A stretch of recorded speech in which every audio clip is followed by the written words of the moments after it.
this is Divya, your accountancy educator, in front of you all again with another video, and today's topic is bills of exchange. तो अगर अभी तक आपने इस channel को subscribe नहीं किया है तो प्लीज़ सबसे पहले अपना चैनल को सब्सक्राइब कर लीजिए, क्योंकि अब टर्म 2 की क्लास 11th की रेगुलर वीडियोस आपको इस चैनल पे मिलने वाली है। और आज का जो हम टॉपिक डिस्कस करने वाले हैं वो है बिल्स ऑफ एक्सचेंज, और जिससे आपको फर्दर नोटिफिकेशंस मिलती रहे हमारी वीडियोज़ की, तो प्लीज़ चैनल को सब्सक्राइब कर देना, वीडियो को लाइक करना और एंड तक ज़रूर देखना।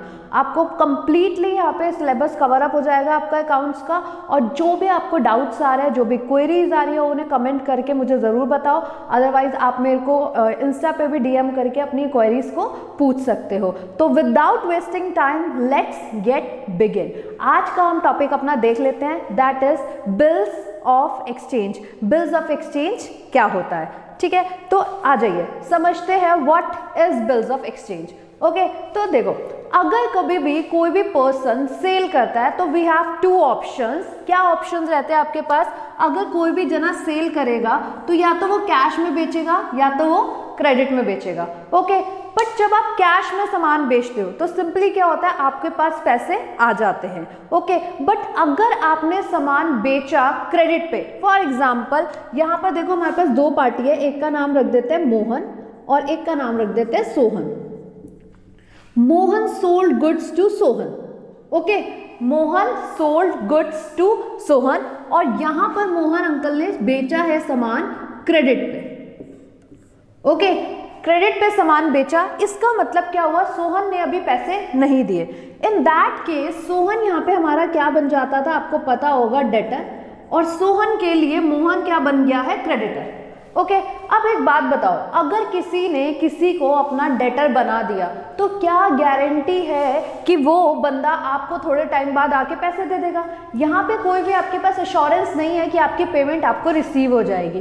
तो यहाँ पे इसको एक लीगलाइज करने के लिए हम लोग क्या करते हैं, यहाँ पे सोहन ने कहा कि मैं आपको ऐसे सामान, मतलब मोहन ने बोला सोहन को कि मैं आपको ऐसे सामान नहीं बेचूंगा अगर आपने बाद में पैसे नहीं दिए तो सोहन ने यहाँ पर कहा हमारे को कि कोई बात नहीं, आप एक काम करो, मेरे पर एक बिल बना दो और उस बिल में क्या लिखो कि मैं आपको पेमेंट कर दूंगा इस पर्टिकुलर डेट और टाइम पर, ठीक है? अगर आपके पास वो पेमेंट नहीं आती, अब आपके पास बिल है, आप उसके ऊपर लीगल एक्शन ले सकते हो। इन सिंपल वर्ड्स, ठीक है, क्या है यहाँ पर, अगर सोहन को हमने सामान बेचा क्रेडिट पर तो वो क्या बन गया, डेटर बन गया। बट अगर आपने उसको, यहाँ पे डेटर बना, अब आपने उसके हाथ में क्या दे दिया, मोहन ने यहाँ पे सोहन के लिए एक क्या बना दिया, बिल बना दिया। ओके, क्या बना दिया, बिल बना दिया। तो अब ये जो डेटर है, ये वाला रिलेशन क्या हो जाएगा, एंड हो जाएगा, और सोहन हमारे लिए यहाँ पे क्या बन जाएगा, बिल रिसीवेबल। ठीक है, रिसीवेबल का मतलब क्या होता है, जो कि फ्यूचर में आपको मिलेगा। ठीक है, यहां पर देखो, अब यही बिल मोहन के लिए, देखो मोहन के लिए क्या हो गया, ये बिल रिसीवेबल,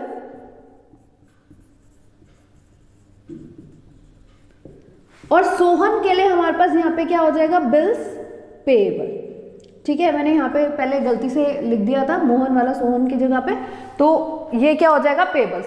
मतलब ये कि मोहन को इस बिल के ऊपर क्या मिलने वाली है, टाइम पीरियड के बाद पैसे मिलने वाला है, और Sohan have to pay a certain amount इसी बिल के ऊपर उसे देना पड़ेगा। अब आपको होगा इससे क्या फायदा होगा, फायदा बहुत सारा होगा। फर्स्ट थिंग, एक लीगैलिटी आ गई है। अब आपको पता है मोहन को, हाँ मैंने इसे सामान बेचा है और उसके पास एक लीगल एविडेंस है जिसे हम बिल बोलते हैं। बिल्स को स्टडी किया जाता है नेगोशिएबल इंस्ट्रूमेंट एक्ट 1881 के अंडर। कहाँ पे पढ़ा जाता है, नेगोशिएबल इंस्ट्रूमेंट एक्ट 1881 के अंडर हम बिल्स को स्टडी करते हैं। तो यहाँ पर मोहन, अब क्या है, मोहन के पास एक एविडेंस है कि अगर उसने सामान बेचा है तो उसको पैसे मिलेंगे ही मिलेंगे। ठीक है, सोहन यहाँ पे उससे दगाबाजी नहीं कर सकता। इंपॉर्टेंट चीज याद रखना हमेशा, यहाँ पर सोहन, कई बच्चे कंफ्यूज हो जाते हैं कि जो सोहन है वो हमारा डेटर भी है और सोहन जो है मोहन के लिए बिल रिसीवेबल भी है।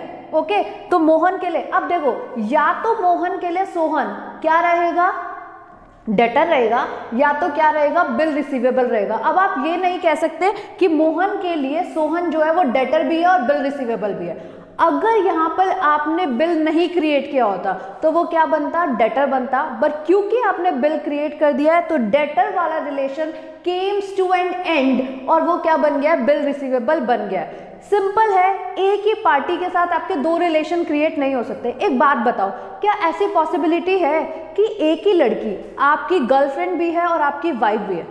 दो अलग अलग लड़कियां हो सकती हैं, बट ऐसा पॉसिबिलिटी नहीं है कि यहाँ पे क्या है, एक ही लड़की आप ये कह रहे हो कि ये मेरी गर्लफ्रेंड भी है, ये मेरी वाइफ भी है। It is not possible.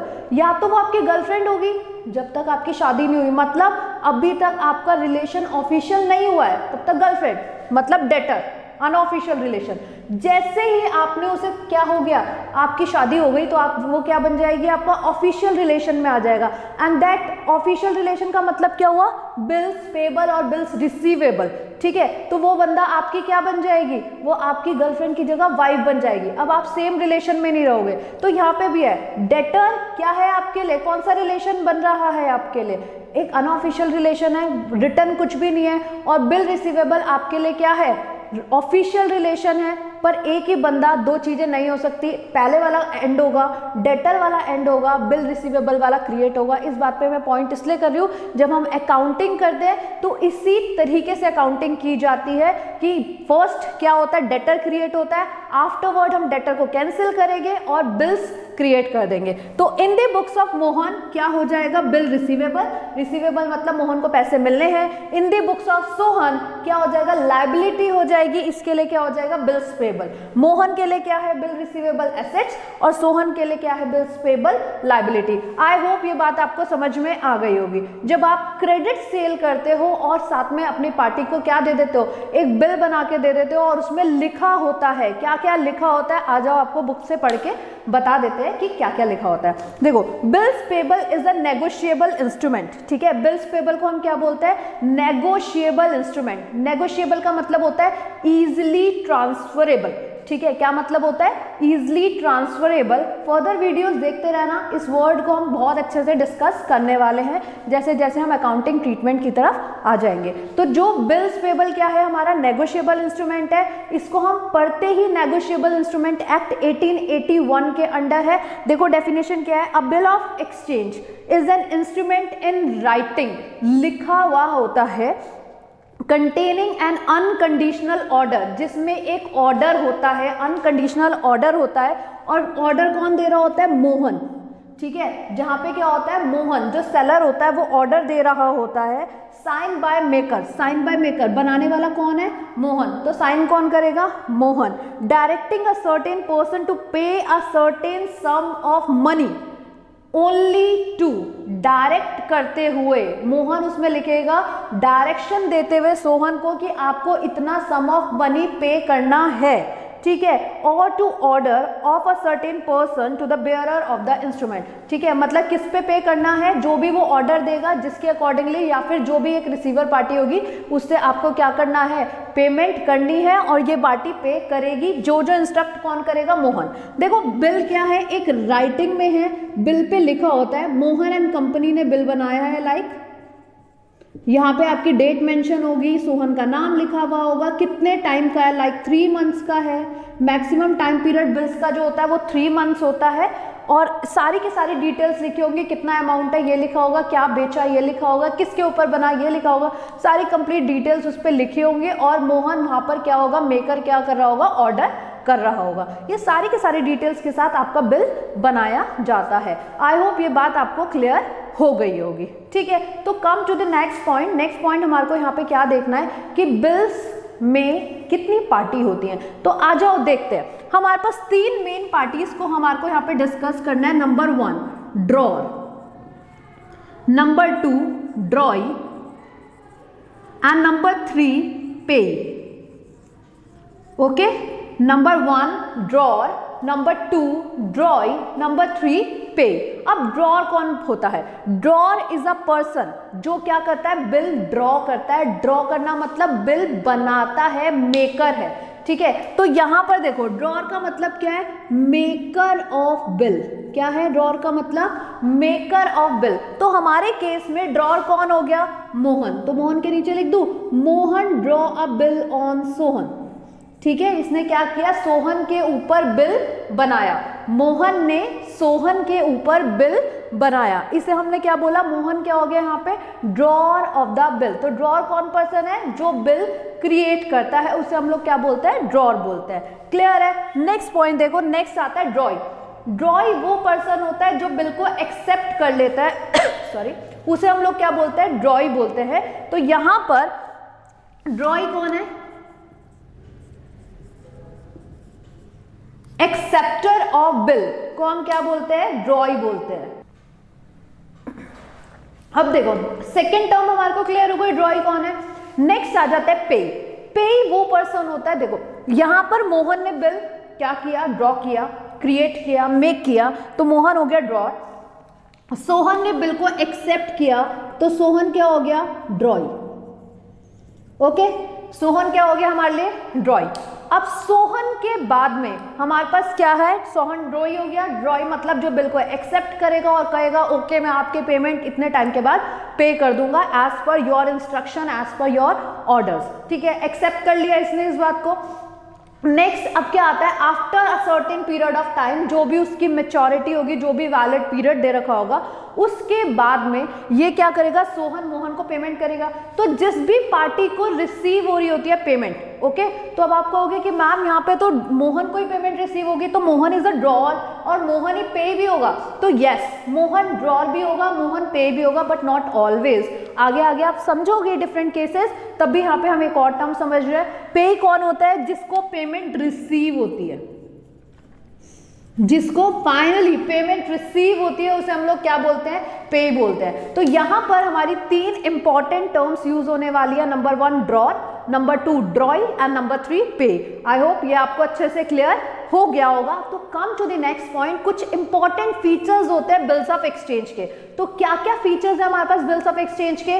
Number 1, bill of exchange is an return order. क्या होता है, रिटर्न होता है। नंबर 2, ये एक अनकंडीशनल ऑर्डर है जहां पे लिखा होता है कि आपको इतना सर्टेन सम ऑफ मनी पे करना है आफ्टर इतने टाइम ड्यूरेशन के बाद। It is always sign by drawer और it is always sign by maker. जो भी बनाने वाला होता है वो क्या करता है, इसको साइन करता है। इसमें स्पेसिफिकली लिखा होता है कि पेमेंट कितने टाइम ड्यूरेशन के बाद मिलेगी।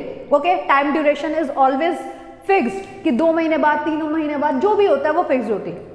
कितना अमाउंट पे करना है ये भी लिखा होता है, और इसको ऑलवेज एक्सेप्ट किया जाता है ड्रॉई के द्वारा, मतलब जो भी जिसके ऊपर भी बना होगा वो इसे एक्सेप्ट करता है। तो this is all about basics of bills of exchange. Okay, come to the next point, that is maturity क्या होता है। ओके, तो समझते हैं मैच्योरिटी क्या होता है। यहां पर मोहन ने सोहन के ऊपर 3 महीने का बिल बनाया। ओके, अब यहां पर मैं डेट ऑफ बिल मेंशन कर लेते हैं, जस्ट अ मिनट। ठीक है, यहाँ पे लिख लेते हैं 1 अप्रैल को हमने बिल बनाया। ओके, तो बताओ 3 महीने कब होंगे, अप्रैल, मई, जून। अब आप कहोगे 1 जुलाई। ठीक है, तो 1 जुलाई आपके अकॉर्डिंग यहाँ पे क्या होगा, इसकी डेट ऑफ मैच्योरिटी। तो मैच्योरिटी नॉर्मली काउंट नहीं की जाती, मैच्योरिटी में 3 डेज ग्रेस पीरियड को ऐड किया जाता है। तो प्लस करो इसमें 3 डेज ऑफ ग्रेस। ठीक है, तो यहां पर हमारी मैच्योरिटी किस दिन होगी, 4 जुलाई के दिन होगी। किस दिन होगी, 4 जुलाई। मतलब सब टाइम पे 3 डेज को ऐड किया जाता है। Yes, answer is clearly yes. अगर आपका बिल बना है 1 जनवरी को, 1 मंथ के लिए बना है, तो उसकी ड्यू डेट होती है 1 फरवरी, और 1 फरवरी के बाद आप 3 डेज उसमें ग्रेस के ऐड करना, दैट इज 4 फरवरी। तो 4 फरवरी आपकी मैच्योरिटी डेट हो जाएगी। ओके, तो यहां पे हमने समझ लिया मैच्योरिटी क्या होती है। अब कुछ इंपॉर्टेंट पॉइंट डिस्कस करते हैं डेट ऑफ मैच्योरिटी से रिलेटेड, और आप कैसे मैच्योरिटी डेट कैलकुलेट करोगे जिससे आपकी एंट्रीज बिल्कुल अच्छे से प्रिपेयर हो जाए। ओके, तो नंबर 1, फर्स्ट थिंग हमने यहाँ पे क्या समझा कि मैच्योरिटी में नॉर्मली हमारे को क्या करना होता है, प्लस करना होता है 3 डेज ग्रेस के। ओके, नंबर 2, अगर कभी भी आपका, ठीक है, अगर कभी भी आपका date of maturity public holiday है, तो आपका बिल की जो पेमेंट रिसीव होगी, ठीक है, जो मैच्योरिटी डेट होगी वो किस दिन आ जाएगी हमारी, 1 day before date of maturity. Public holiday के केस में देखो, अगर मैच्योरिटी कब है, पब्लिक हॉलीडे उस दिन, जैसे गांधी जयंती है, ठीक है, तो इससे एक दिन पहले 1 डे बिफोर हो जाएगी। ओके, अगर आपका date of maturity sudden holiday है, ओके, क्या है, अगर आपकी डेट ऑफ मैच्योरिटी क्या है, सडन हॉलीडे है, तो उसमें क्या हो जाएगा, अगर सडनली हॉलीडे आ गई तो इसको तो किसी को भी नहीं पता सडनली हॉलीडे आ सकता है, तो उस केस में आपकी डेट ऑफ मैच्योरिटी क्या हो जाएगी, 1 day after the day of maturity. For example, third point, हमारा डेट ऑफ मैच्योरिटी ले लेते हैं 14 जुलाई था, और 14 जुलाई के दिन हो गया सडन हॉलीडे,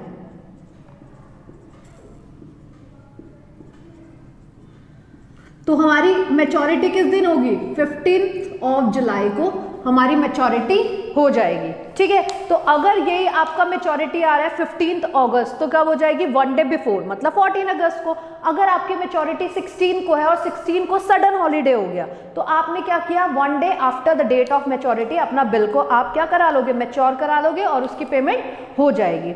नेक्स्ट और बहुत इंपॉर्टेंट चीज यहाँ पर ये आती है, कुछ बिल्स बनते हैं आफ्टर डेट, कुछ बनते हैं आफ्टर साइट, जिनकी अभी तक मैंने बात करी, these all bill are after date. But अगर कभी कभी लिखा है आपका बिल बना है after sight, what is that means, मतलब सिंपल है, मैंने बिल बनाया, दिव्या इज अ ड्रॉर, मैंने बिल बनाया था दीपक के ऊपर, ओके, तो दीपक मेरा ड्रॉई है, तो उस केस में मान लो मैंने बिल बना के अपने ड्रॉर में रख दिया, ड्रॉर मतलब मेरा नॉर्मल वाला ड्रॉर है ये, वो ड्रॉई ड्रॉर वाला नहीं है, और मैंने दीपक को बताया नहीं, और वो बिल बना था आफ्टर साइट वाला।